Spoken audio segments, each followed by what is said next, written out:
अब हम मैथ्स के नेक्स्ट एमसीक्यू को डिस्कस करेंगे। এটা ঘনকৰ পৃষ্ঠকালি যদি 6 মিটাৰ স্কয়াৰ হয় তেন্তে ঘনকটোৰ দিক কিমান হ'ব? ইজি কোশ্চেন একেবাৰে।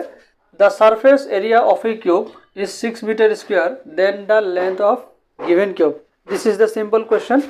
एक घन का सतह क्षेत्रफल 6 मीटर स्क्वायर है तो दिए गए घन की भुजा की लंबाई। तो हमारा यहाँ पर जो सही ऑप्शन होने वाला है, सही ऑप्शन होगा option number 2, that is 1 metre. अब हम एक्सप्लेनेशन में आ चुके हैं। मैंने आप लोगों के लिए यहाँ पर एक क्यूब ड्रॉ किया है। तो क्यूब का जो है जो साइड यहाँ पर दिया नहीं गया है, क्वेश्चन में भी जो है यहाँ पर क्यूब का साइड नहीं दिया गया है। तुम लोग को जो है पकड़ के लेना है। यहाँ पर जो है हमने क्यूब का साइड अगर हम यहाँ पर ए कंसीडर करें तो सारा साइड इक्वल होगा, क्योंकि एक घन का एक क्यूब का जो है सारा साइड इक्वल होता है। तो एक घन का या एक क्यूब का जो सरफेस एरिया होता है वो फॉर्मूला होता है 6a²। ठीक है, तो दिया कितना गया है क्वेश्चन में कि एक घन का एक क्यूब का जो क्षेत्रफल दिया गया है 6 मीटर स्क्वायर। तो दोनों बराबर होगा। दोनों में से जो हम कैलकुलेशन करेंगे 6 कैंसिल जाके a² = मीटर स्क्वायर। अगर दोनों तरफ हम स्क्वायर रूट ले, वर्गमूल ले, तो हमें मिलेगा a किलोमीटर। क्योंकि मीटर का मतलब क्या होता है, उसके साथ चुपके से 1 मल्टीप्लाई हमेशा रहता ही है। तो देयरफॉर हमारा जो सही आंसर होगा a = 1 मीटर।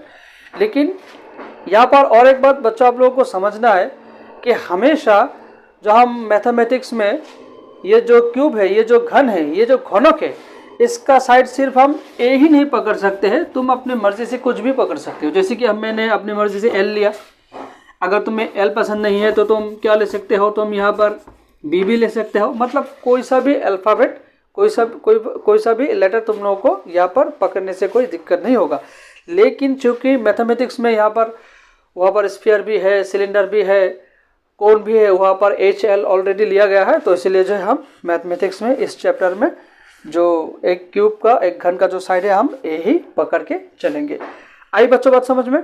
बच्चों अब हम दूसरा रेफरेंस लेंगे इस क्वेश्चन के तहत कि मान लो इस बार एमसीक्यू में ये दिया गया कि एक क्यूब जो है उसका वॉल्यूम, एक घन का आयतन अगर 125 सेंटीमीटर क्यूब दिया जाए तो उस मामले में उस घन का, उस क्यूब का जो भुजा होगा, जो साइड होगा, उसका वैल्यू कितना होगा।